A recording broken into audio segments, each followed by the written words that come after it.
Hola chicos, ¿cómo están?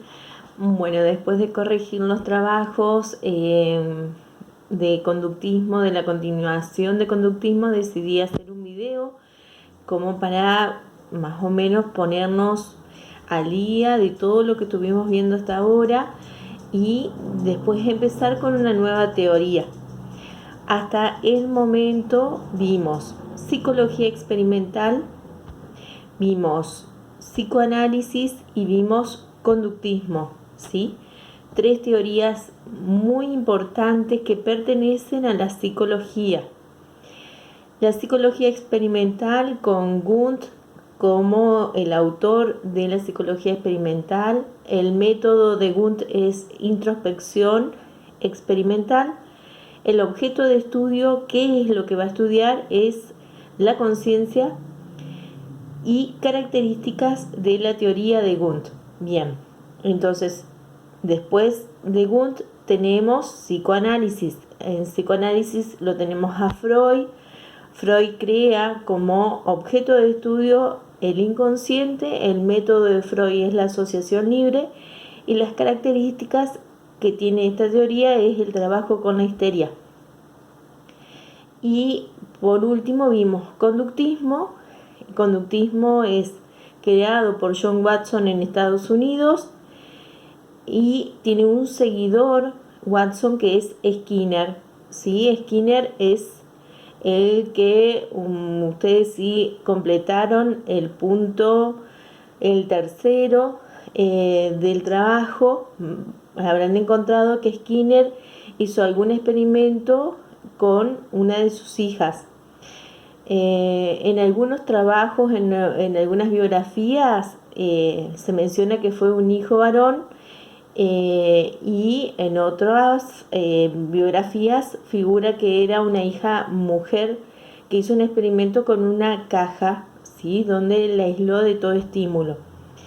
Pero cuando ustedes hablan de conductismo siempre van a estar hablando de todo lo que es observable, la conducta observable. Entonces, objeto de estudio del conductismo, la conducta observable. El método, cómo voy a estudiar esa conducta, es la experimentación. Y las características de la teoría es que se basa en el estímulo, en la respuesta. Lo más importante es que estímulo, respuesta y repetición, ¿saben? Hay que repetir muchas veces para que se logre una conducta adecuada. Esa conducta se va a llamar aprendizaje, ¿sí?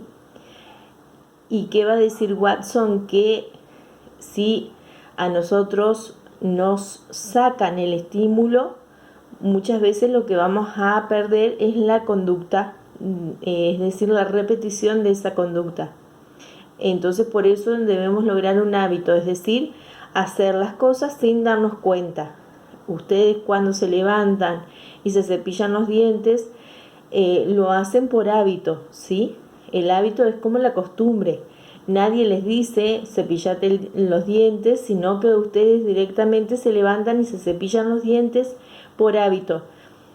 ¿Cuándo logramos un hábito? Cuando lo hacemos y a veces no nos acordamos si lo hicimos o no, ¿sí? Por ejemplo, cerrar la puerta con llave una vez que nos vamos de casa, ¿sí? Y estar a 2 cuadras y pensar, ¿la cerré o no la cerré? Lo hicimos tantas veces y durante todo el día lo hacemos que por ahí pensamos que la dejamos sin llave. Es decir, un hábito generalmente se forma cuando uno es pequeño y después se repite a lo largo de la vida. Entonces, hasta acá llegamos con conductismo, ¿sí? Y vamos con otra de las preguntas que estaban en el último trabajo, que es ¿con qué teoría el conductismo se diferencia y con qué teoría tiene más cercanía? El conductismo tiene más lejanía con el psicoanálisis, ¿sí?